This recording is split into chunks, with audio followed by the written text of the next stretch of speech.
Good day! I greet you in the precious name of Jesus Christ. There are days in a person's life when it feels like the battle came to your front door without knocking. You wake up, and before you even get your feet on the floor, there are pressures, fears, and thoughts of worry waiting to greet you. God knew you would have days like these, and that is why He gave you armor. Not imaginary armor, not decorative armor, real spiritual protection. And right in the middle of that list in Ephesians 6 is a command in verse 16. In addition to all this, take up the shield of faith with which you can extinguish all the flaming arrows of the evil one. This verse says something very important.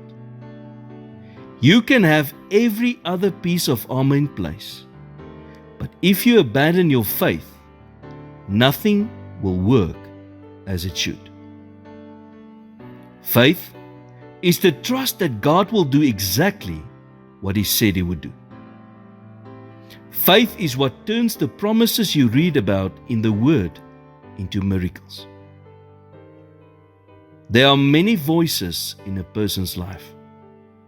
Doctors give reports, people give their opinions, circumstances call things out. But faith always gives you a different report. Faith tells you that God is not limited by statistics, graphs, or an outcome. Faith tells you that mountains can actually move. Faith tells you that you are not abandoned or overlooked, because God is with you and He is at work in your life. The Word says that you cannot please God without faith.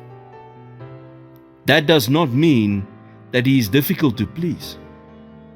It just means that He responds to your trust in Him. Jesus said that all you need is faith, as small as a mustard seed. So the secret is not in the size of your faith, but in the size of your God, in whom you put that mustard seed faith. Just as every battle in history required a shield for protection, every spiritual battle you face requires faith to be lifted high. When the fiery darts of fear and doubt come your way, lift your faith high and stand firm. God sees you, hears you, and He fights for you. Lord, today I choose to lift up the shield of faith. Strengthen me to trust You and remind me that You are with me in every battle. In Jesus' name I pray. Amen.